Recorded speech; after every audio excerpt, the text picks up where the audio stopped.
वेद व्यास ऋषि की जय, वेद व्यास पीठ की जय, सत्य सनातन धर्म की जय, भारत माता की जय, अमर बलिदानों की जय, वीर जवानों की जय, सभी देवी देवताओं की जय।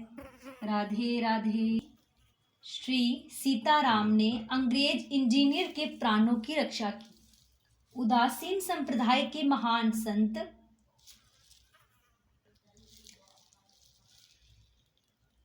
स्वामी रमेश चंद्र जी महाराज ने एक बार अपने गीता प्रवचनों के दौरान एक अंग्रेज इंजीनियर के जीवन की श्री राम भक्ति के प्रत्यक्ष चमत्कार की घटना सुनाई थी।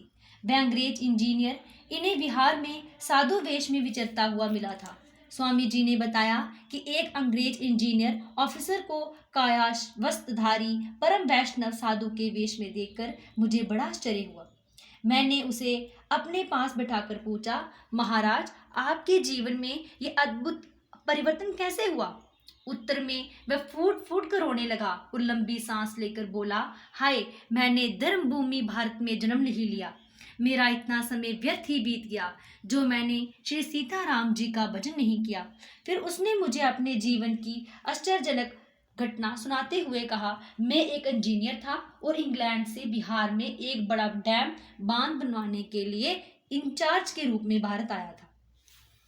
भारत बन रहा था कि अचानक बड़ी भयंकर वर्षा होने से बांध टूटने का खतरा पैदा हो गया। बाद में दरारें पड़ जाने से इस बांध की पूरी संभावना होगी कि बांध अब नहीं बचेगा, अवश्य ही टूट जाएगा। मैं बांध के टूटने पर अपनी और अपने देश की बदनामी के डर से उदास और हताश हो गया था। एक दिन मैं इसी चिंता में निमग्न बांध पर टहल रहा था कि देखा बांध पर काम करने वाले पूर्विया मजदूर बांध से कुछ दूरी पर गाना बजाना कर रहे हैं। मैं ये जानने के लिए कि ये सब मिलकर क्या कर रहे हैं उनके पास गया। उन पूर्वियों ने उस स्थान पर एक छोटा सा मंदिर बना रखा था।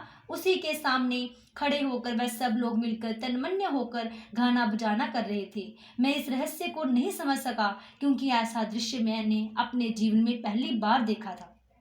मैंने उनसे कीर्तन करने का कारण पूछा तो उत्तर में उन मजदूरों ने मुझे बताया कि साहब, ये हमारी इष्ट देवी श्री सीता माता जी का मंदिर है। बोल सीता माता की जय।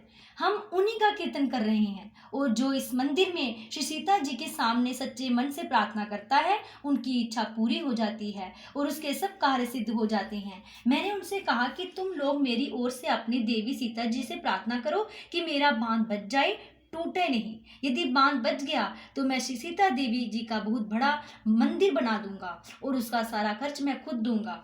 मजदूर बोले, साहब, पहले आप दोनों हाथ जोड़कर हृदय सीता माता से प्रार्थना करें कि वह आपके संकट को दूर करे। इसके बाद हम प्रार्थना करेंगे आपकी ओर से। मैं मूर्ति के सामने हाथ जोड़कर खड़ा हो गया और रोते हुए करुणा के साथ मैंने प्रार्थना की कि हे माँ सीते, मेरी इज्जत, मेरे प्राण दोनों की रक्षा आप करें। यदि डैम टूट गया तो मैं अपने प्राण दे दूंगा और डैम के बचते ही मैं अपना तमाम जीवन आपकी भक्ति में लगा दूंगा। बाद में उन मजदूरों ने भी मेरी ओर से देवी के सामने सच्चे हृदय से प्रार्थना की, बहुत आत्मविश्वास के साथ कहा, जाओ तुम्हारा काम हो जाएगा। मैं वापस अपनी कोठी पर आ गया। उस शाम को जोर की बरसात शुरू हो गई। मैंने सोचा कि आज बांध नहीं बचेगा, ये अवश्य ही टूट जाएगा। मेरे मन में आत्महत्या करने का विचार पैदा हो गया। इसीलिए मैंने अपने हाथों से वसीयत लिख दी। मैंने लिखा कि मैं अपनी और अपने देश की इज्जत ना बचा पाने के कारण अपनी इच्छा से आत्महत्या कर रहा हूँ। इसमें किसी और का कोई दोष नहीं है। ये लिखकर मैं डैम की ओर चल पड़ा। मैंने निश्चय किया कि मैं डैम पर जाकर खड़ा हो जाऊंगा। जब डैम टूट जाएगा तो उसके साथ ही मेरी मृत्यु हो जाएगी।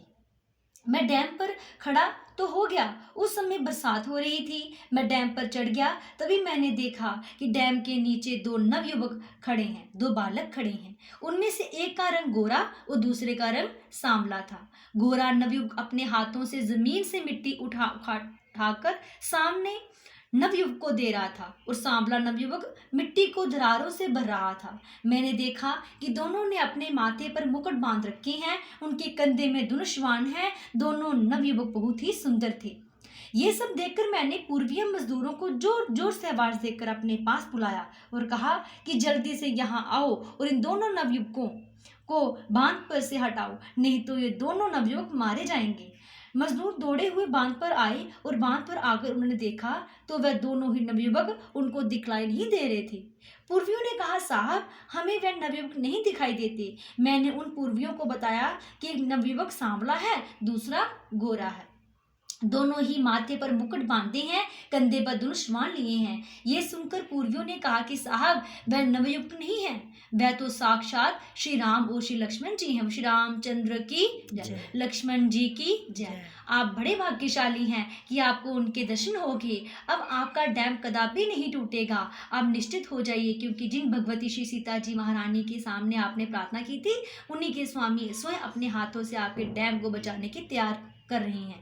इतना सुनने पर मैं बेहोश हो गया। मुझे वहां से हटाकर मेरी कोठी पर पहुंचाया गया। होश आने पर राम लक्ष्मण जी ने मेरे लिए अपने हाथों से बांध बचाने का काम किया। ये सोच मैंने अपना सारा जीवन उनको समर्पित कर देने का निश्चय किया। बांध बच गया और मैं उसी समय कोट बूट टोप टाई धन सबको तुच्छ समझकर, जीरो समझकर संन्यास लेकर जंगल की ओर चल दिया। अब मैं हर समय श्री सीता राम जी का भजन करता हूँ और जो कोई मुझे मिलता है उससे हाथ जोड़कर यही प्रार्थना करता हूँ कि माय चिल्ड प्लीज से सीताराम, मेरे बच्चे कृपा करके सीताराम कहो। सीताराम के शब्द के कहने से, उनका नाम लेने से मुझे अपार शांति मिलती है, प्रसन्नता होती है। दुख है तो मुझे इसी बात का कि मैंने इस परम पुण्य भूमि भारत में पहले से जन्म क्यों नहीं लिया। मेरा इतना जीवन श्री सीताराम जी के भजन किए बिना व्यर्थ ही चला गया। क्यों चला गया, क्यों चला गया। श्री रामचंद्र भगवान की सत्य सनातन धर्म की जय। हमें भी अपने सत्य सनातन धर्म को आगे बढ़ाना चाहिए। श्री रामचंद्र की जय।